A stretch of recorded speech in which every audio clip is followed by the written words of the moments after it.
মাস পাঁচেক আগে অসময়ের বৃষ্টিতে ভয়ঙ্কর বন্যার সাক্ষী হয়েছে খানাকুলের মানুষ। সেই ক্ষত সারার আগেই ফের বন্যার কবলে খানাকুল।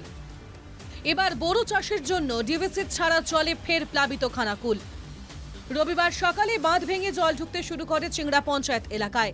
বেলা বাড়ার সঙ্গে সঙ্গেই জলমগ্ন হয়ে পড়ে বিঘার পর বিঘা আলু ও ধানের জমি। জলমগ্ন হয়ে পড়ে রাস্তাঘাট, বাড়িতেও ঢুকছে জল। কয়েক বিঘে বিঘে জমি মাঠের আলুতে ক্ষতি হয়ে গেছে। তারপরে ওই জল বেড়ে গিয়ে আমাদের ডিবিসি জল ছেড়েছে, যে জল বড় জল যেটা আমরা চাষ করি ধানের জন্য, ওই জল বেড়ে যেয়ে বাঁধ সব ভর্তি হয়ে যেয়ে এবার বাড়িতে ঢুকছে। বাড়ি থেকে মানুষের প্রচুর প্রচুর পরিমাণে ক্ষতি হচ্ছে। সরকার ইচ্ছে করে বাঁধরা বাঁধলুনি, সামান্য জল জল করে মানুষ মরে গেল ধান রুইতে। লাস্টে এমন জল দিল যে মানুষের আলু চলে গেল 2000 বিঘে জমি, ধান চলে গেল 1500 বিঘে জমি। মানুষ কি করে? ভরা বসন্তে বন্যার কারণে ব্যাপক ক্ষতি খানাকুলে। ক্ষোভে ফুঁসছেন এলাকার মানুষ। মাঠে জল ছিল, সেই জল উপচে বাড়িতে ঢুকছে। ছেলে পুলে নিয়ে কষ্ট শেষ নেই, বাড়ির কোথা মালপত্র তুলে রাখবো। এত জল, বড় জলে এত দিয়েছে। এরকম চাষের এত ক্ষয়ক্ষতি হলো, কিছু কিন্তু হবে কি? আমরা কিছু পাচ্ছি কি? কিন্তু সরকার কিন্তু দেখছে না, যাদের আছে তার দিকে দিচ্ছে, আর যাদের নেই তাদের দিকে দেয়নি, পায়নি। কিন্তু চাষিদের আশঙ্কা, জলে ডুবে থাকা আলু আর ঘরে তোলা যাবে না। চাষিদের কাছ থেকে সব আলু কিনে নেওয়ার আশ্বাস জেলা নিয়ন্ত্রিত বাজার সমিতির।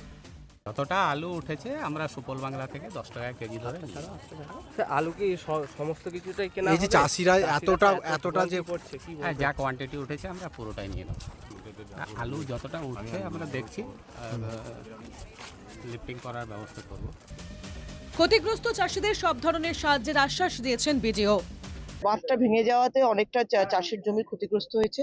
এখানে আমার এডিএ এসেছেন, এডিএ সুফল বাংলার লোকেরাও আসছে। তো আমরা চেষ্টা করছি যে মাঠ থেকে যাতে আলু যাতে কিনে নেওয়া হয় সেই ব্যবস্থা আমরা করছি। সরকারিভাবে ব্যবস্থা করা হচ্ছে। সরকারি যত রকম সাহায্য দেওয়ার কথা আমাদের সেই সমস্ত পাশে, জনগণের পাশে আমরা সবসময় আছি। আমাদের কৃষি দপ্তরের যে শস্য বীমা, বাংলা শস্য বীমা প্রকল্পে আমরা ইন্স্যুরেন্সটা করিয়েছিলাম এখানে কৃষকদের। তো সেই জায়গায় দাঁড়িয়ে আমরা পরে পর্যালোচনা করব যে তবে কৃষি দপ্তর সবসময়। চিংড়া পঞ্চায়েতের বাসিন্দারা আলু ঘরে তোলার আশা ছেড়ে দিয়েছেন। বিপুল টাকা ঋণ নিয়ে চাষ করেছিলেন তারা। কিভাবে সেই ঋণ শোধ করবেন সেই প্রশ্নই মুখে মুখে ফিরছে চাষিদের।